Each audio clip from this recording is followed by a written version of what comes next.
Afternoon, everybody. How you doing? What you got going on? Today is, I don't know what day it is. Oh, I think it's Tuesday. Oh man, it's been a day, but thank the Lord, it's another day that we are rejoicing and glad in it. You are now watching Limited Resource Awareness episode. It comes on the first Tuesday of every month as a video, and it is a podcast the second Tuesday of every month on iHeart, iTunes, SoundCloud, and many more. My special guest, Angela B. Brown, which is the CEO of Yeshua's House, a transitional home in the Petersburg, Virginia area. Welcome, Angela. Thank you. Thank you for having me. I look forward to these broadcasts. I do too. You know, it's kind of running. We got to share this story because this is live. We have some green room episodes and we're running a little late. I have more than one pet. And guess what? The ice cream man is on the street. So if you hear ice cream trucks in the background and dogs barking, I don't care what I do. It's just live videos. What can I say? So, Angela, forgive the noise in the background. And listeners, I pray that you are not distracted, but I can't do anything about it. Um, Angela, what are we going to talk about today? Well, last month we talked about Maslow's hierarchy of needs, which is a theory of motivation. And we're talking about it from the standpoint of women, because we're a women's shelter, but anyone who has experienced a lack of an actual home. We talked about, you might move from living rough, which is on the streets, to living compromised, which could be with somebody whom you are dependent on because you don't have the financial or otherwise independence. And then hopefully you move to living comfortably, but you don't stop there. You try to live purposefully as we move up the needs ladder. And then even when we live purposefully, we could go a higher step and live authentically, which is being true to ourselves. You know, And yeah. I'm sorry. I think maybe we should just do a recap of last month's episode so they can understand Mm-hmm. where you're going with this and tell us how is this tying into Yeshua's House, domestic violence, the homeless. Right. Yeah, give us a recap of last month and how it's Okay. tying into the purpose of the show. Well, um, Maslow's hierarchy of needs deals with where women are when we receive them, which is they're either living rough or they've lived in cars or they're living in a motel or they're living with the relatives and their time has run out. It's not comfortable anymore. The relatives need them out, or the friend, or the significant other who is abusive. So those are the usual scenarios that women come to us from. Mm-hmm.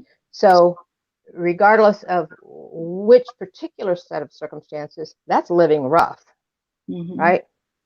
And if they live compromised, it may be with someone comfortably physically, but all of their higher needs are not being met. Mm-hmm. Self-esteem because they're being put down. Maybe their finances are impacted because a number of our women have come to us, and even though they were working, all their money was taken, and so they don't have authority over their own money. So that would be living compromised. But anyway, it moves from, and I'm just going to be in general here. First of all, we have the basic needs met or not met, and then we have psychological needs that need to be met, and we have self-fulfillment, which is where we want everyone to be. So um, I chose this topic because Yeshua's House doesn't want to just meet economic needs, just put a roof over somebody's head and give them the stability of the physical furnishings and things that we have there. We want them to be on a road to self-fulfillment. Mm-hmm. So we're looking at the end from the very beginning when they come in. Mm-hmm. And, if you take an infant, even though you may meet his needs for food and warmth, if he doesn't have human contact, he's in danger of dying. Mm-hmm. And that's the way we are. We don't just need physiological needs met, just our safety needs met. We need to be nourished Mm. so that we can be fulfilled, find out who we truly are, and we can live authentically Mhm. and give the gifts within us to the world, right? Mhm. And that feeds us too to give our gift out.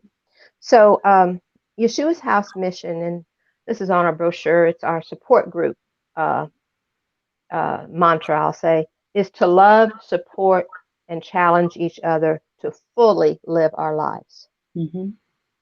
And this month we are putting a questionnaire out to our ladies, saying, how, has this been true for you with our support group? Can you give us an example? What do we lack? What do you need that the support group has not been giving you, so that we have a summer program meeting their needs? Mhm. And what this does is it empowers them to have a say in their own recovery, Mhm. and it moves them up on the scale of self-esteem. I have a voice, right? Mhm. I have a voice. I have needs. My needs are important to the people that are around me. I can consider them family and friends who are supporting me.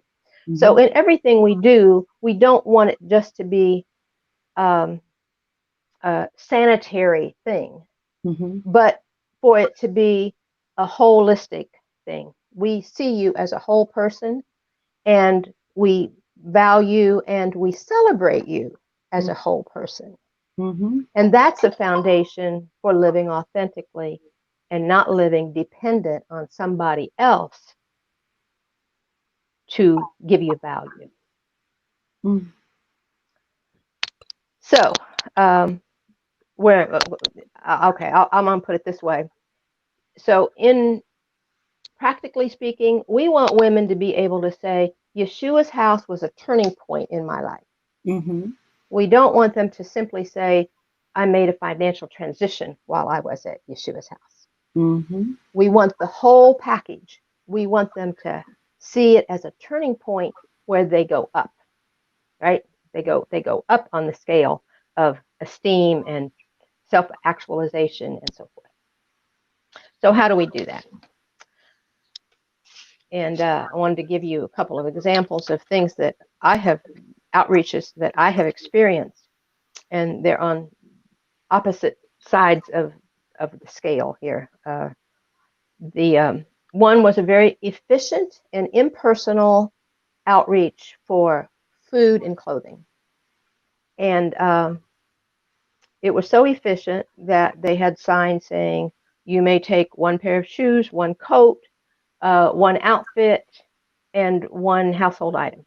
And Mhm. they were given a brown paper bag, and they came in one by one to the store house and were watched closely, and were told if they took two of something to decide which one they wanted.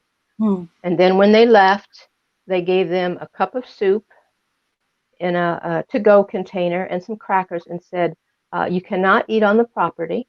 Mm.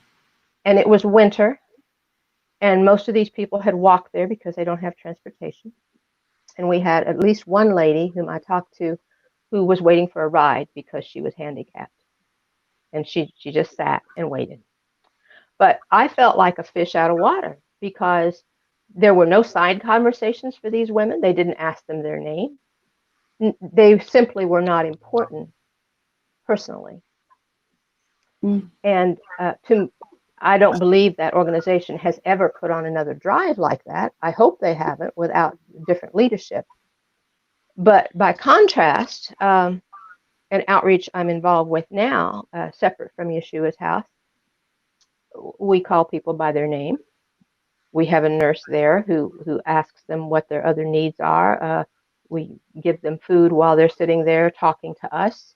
And when we get a good sense of their needs, we see how we can give them resources, because we know resources are limited. And if they need a ride to someplace, and we want to keep contact. So that's very fulfilling to me, because we're looking at a whole person and at their ultimate self fulfillment, right? Mhm. So this, if I went back to Maslow's theory of motivation, motivation is not, we're not just motivated to have our physical needs met. If we have our physical needs met by a group that leaves a very bad taste in our mouth and we feel devalued and we leave with our head hanging down, we haven't been honored.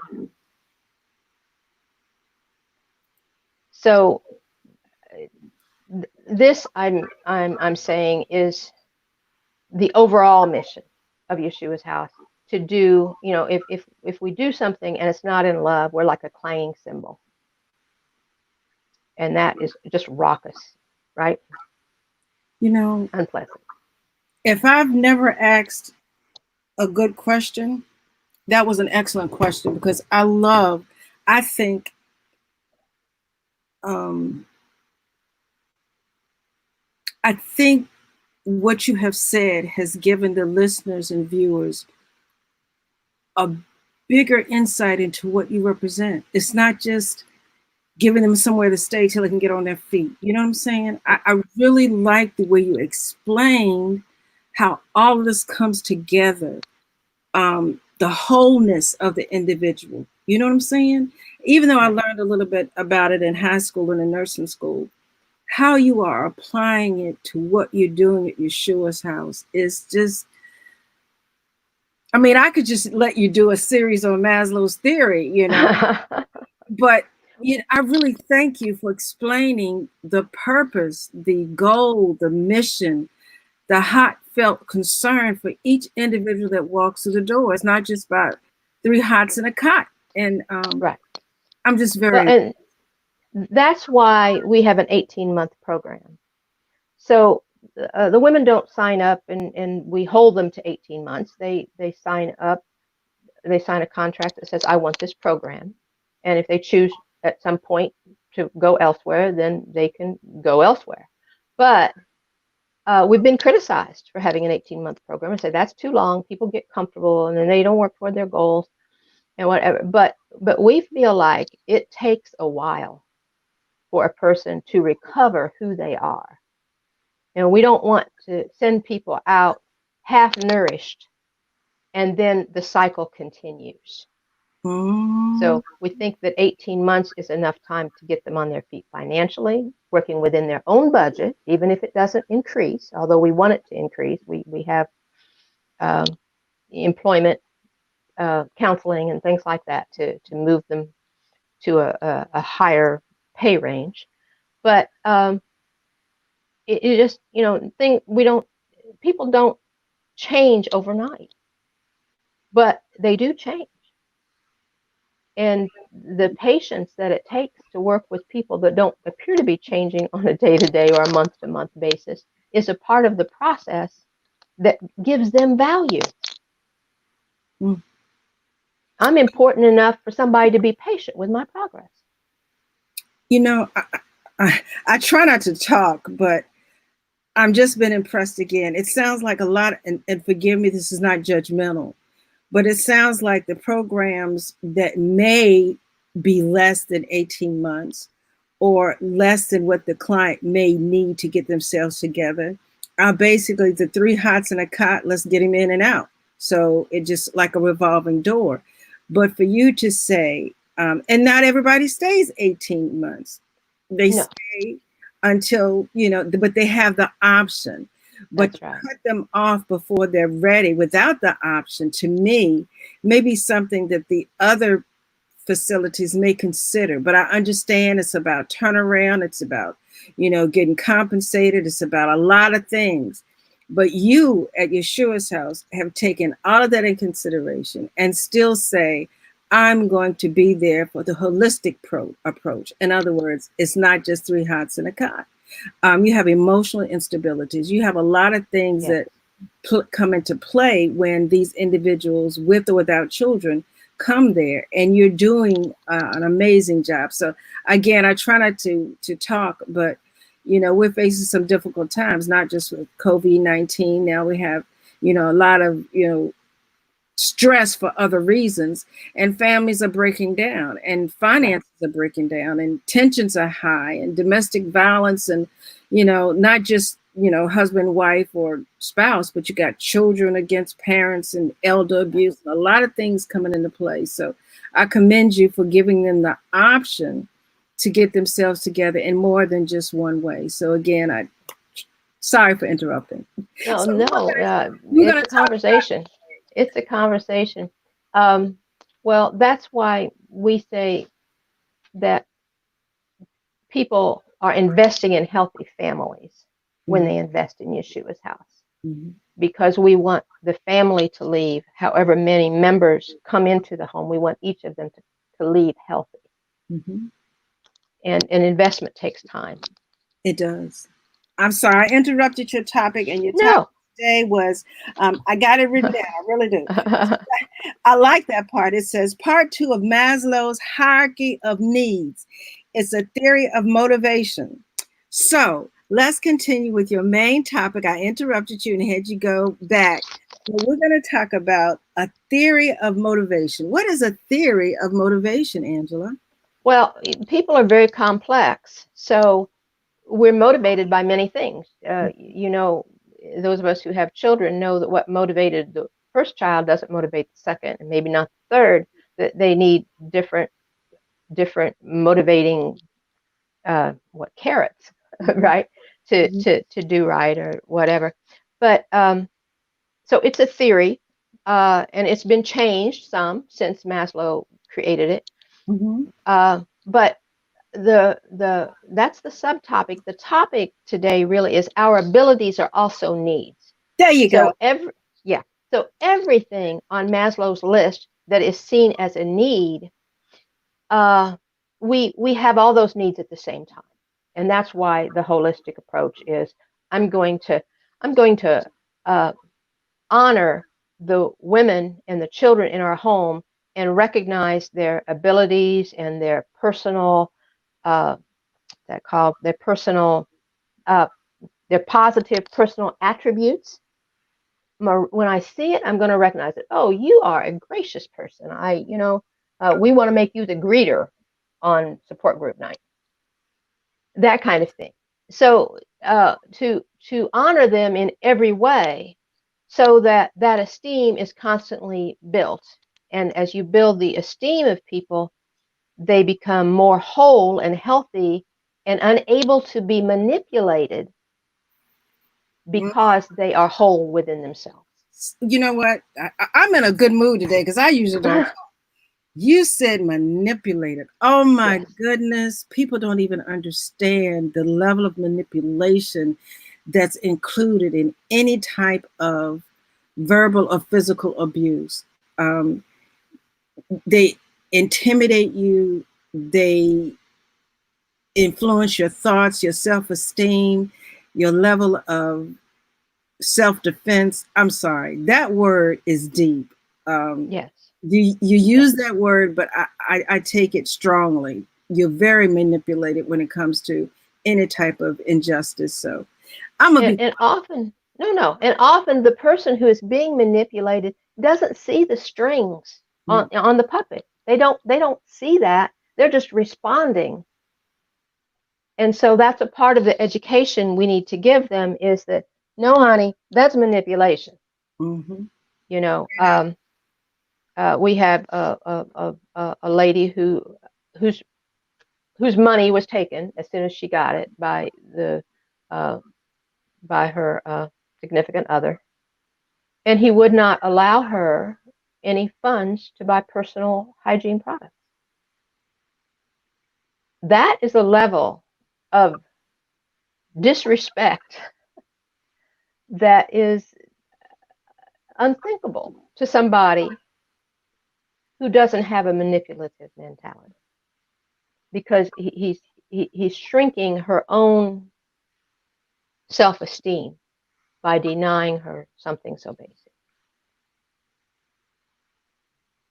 Um, so I wanted to mention that right now in our home we have ladies who seem to have the artistic skills.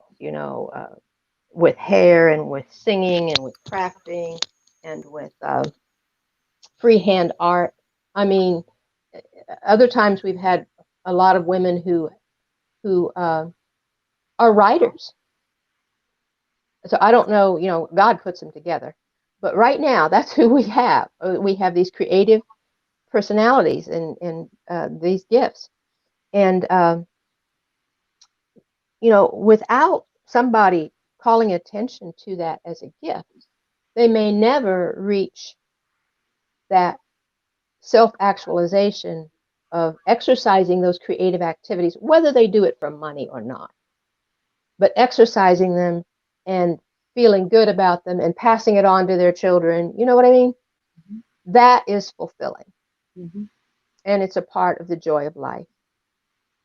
Um, before I came, before we talked, I had a call from a board member today, and you all know her, so I'm going to call her by name, Karen Jane Casey, who does a podcast with, Yes. um, yeah, Karen, Turn to God with Karen. She does a monthly podcast for you Yeah. and in other areas. And she said, "Look, I called because, well, I'll give you a little background. She's been a facilitator for our support group and for our financial management class. Okay. And she called and said, I've just finished my fourth book. Hopefully, it'll be out this year. And it's just flowed. It's just flowed, Angela." She said, like no other book has flowed. She said, "I feel like I'm in my element. Um, and we talked about, you have seasons. You talk highly about seasons. We have seasons for certain gifts, and I've ministered to the ladies. She's also a domestic violence advocate, but now my time is to write. So I'm not going to be going to these monthly. I'm not going to be a facilitator at these monthly events, but I'll come as needed." And she is an advisory board member still. So all I can do is apply, right? I can say, "Oh my gosh, just cut us out," right? No, no.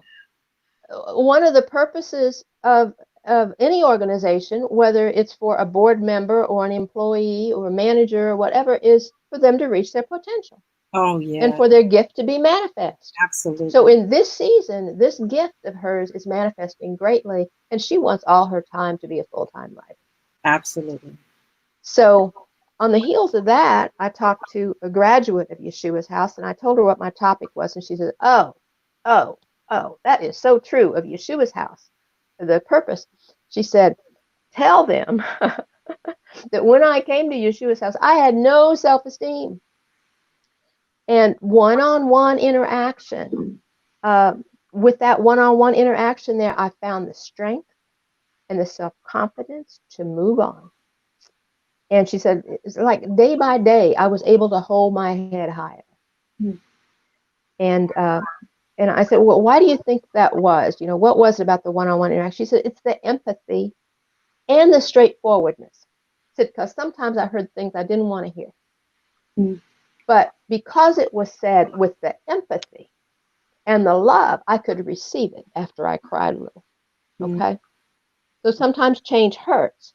Hmm. But if it's given in love, it can be received. If it's from a family member, a friend who is not going to leave you after they say something that they want you to address. It's not like they reject you, which is what a lot of our women have dealt with, is that many expect rejection because they have experienced rejection. And I think that's a part of what any ministry to wounded people has to understand, Hmm. is that if you give up on them the first time they do some crazy thing that is disruptive, if you do that, then you are feeding their fear of rejection, Hmm. and they may well leave you in a worse condition than when they came in. Absolutely. And it sounds like, and I'm not downplaying it because I know that's not the role, but it sounds like parenting.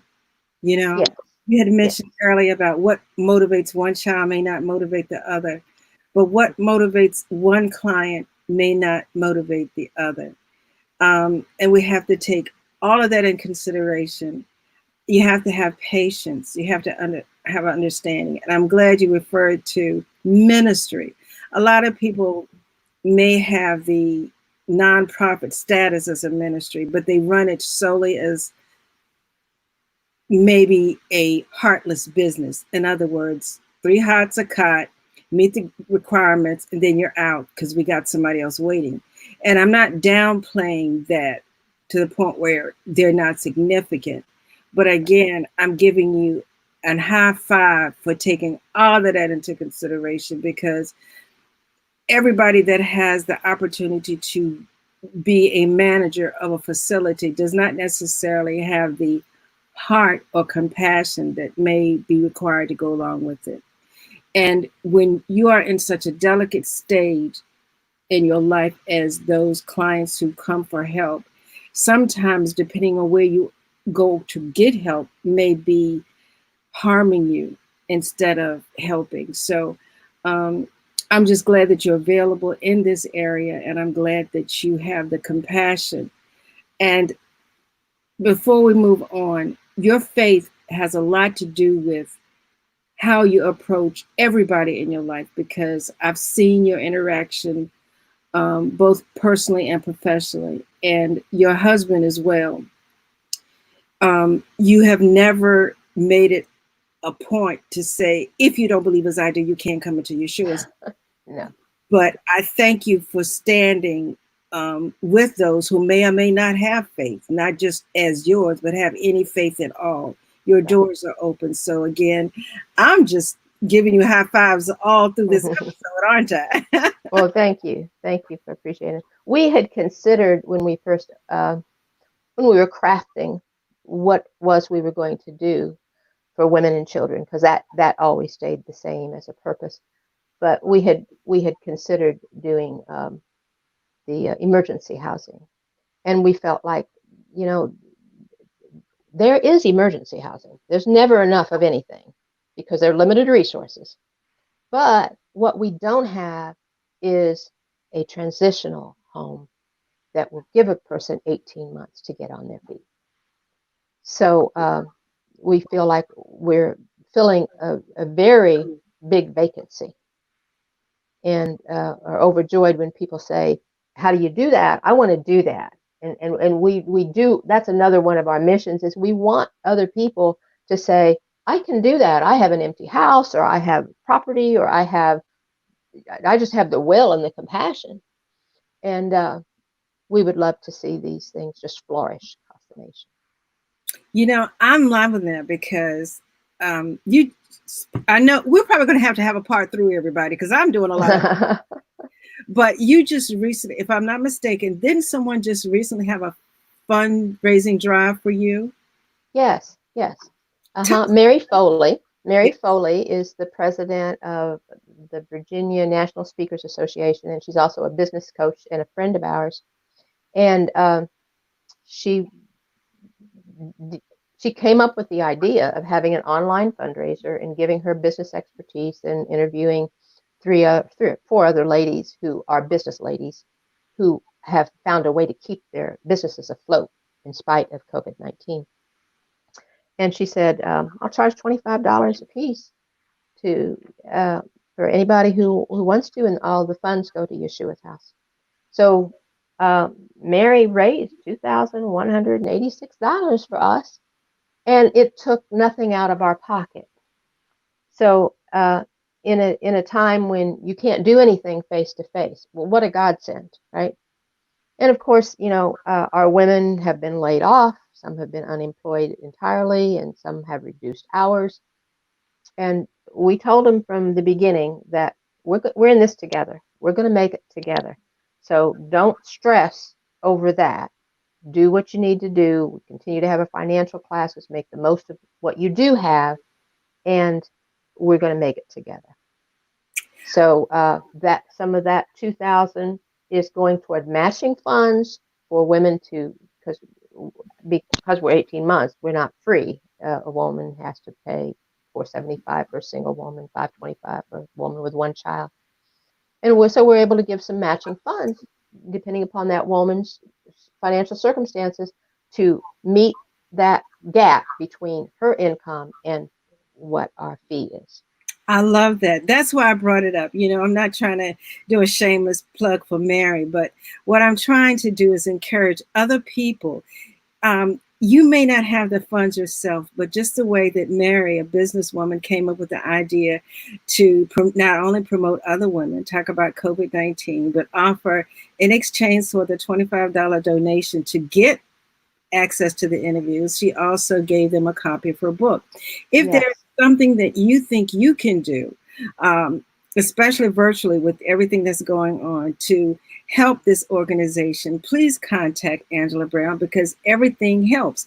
So nothing came directly out of um, her pocket to help support this, but yet it filled her pocket. So again, I encourage you to think about things that you can do to help Angela Brown at Yeshua's house in Petersburg, Virginia, to help those who are in need of such a home as the transitional home that she's made available. So, Angela, I know I've done a lot of talking. We're right around at 31 minutes or so. We're probably going to have a part three. But in closing, give a word of encouragement for your listeners while dealing with not only COVID-19, but the unfortunate situations dealing with, racial injustice and Wow. all of the things that are going on that may distract them from being positive. Right. Well, one of our board members, because quite a few of our board members been in this these have been in these situations with uh, domestic violence, and she said when she saw that picture of the cop's knee on Mr. Floyd's neck, that it just took her back to when that's what her husband did to her. And she said 9 minutes he was taking the pressure off and then putting it back off and on, off and on. And she said that means he was watching him die and he wanted to do it slowly. And she said, so I saw that and I realized what this man I married, what his feelings toward me were. Mm. And thankfully, she was able to get out of that. And what she said was, one moment when he took his foot or his knee off her neck, she said, "I told." And by now you might know this is Karen Jane Casey, which is in her book, okay? And she's going to be talking about it on one of her podcasts. She said, "Yeah." She said, "That took me back." So strangulation is not the same as choking. That was strangulation. And if if a person is if a person puts his hands on your neck to cut your wind, that means he's close enough to look you in the eye, and that means he is more likely to murder you than not, whether you escape at that moment or not. So I guess my word of encouragement is if you are living with somebody who has attempted to strangle you or in any way cut off your wind, you are living with a potential murderer and you need to leave. And I think a part of the horror that everybody felt when they saw this was, I mean, even though I didn't know the technique of on again, off again, but we knew from the eyes and from the intense, the fact that he wasn't going to stop, that we were looking at a murder in progress.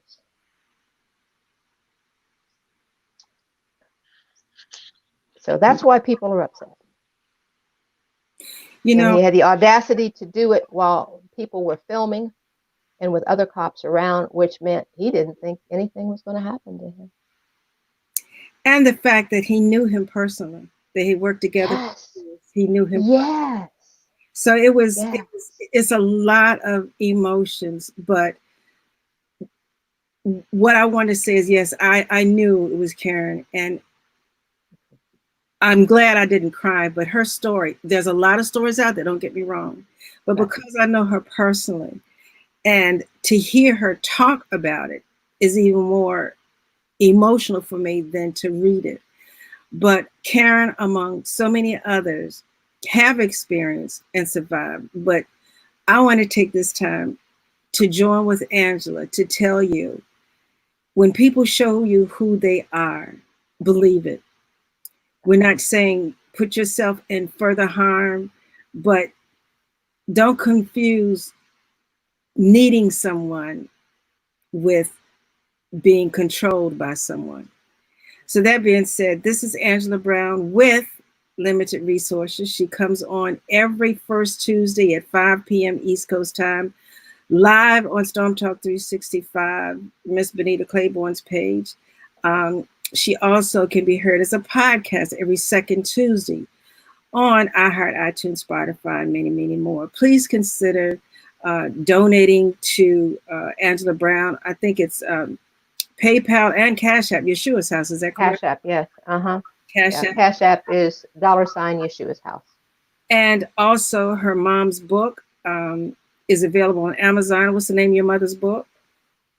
Uh, Mary tells her story.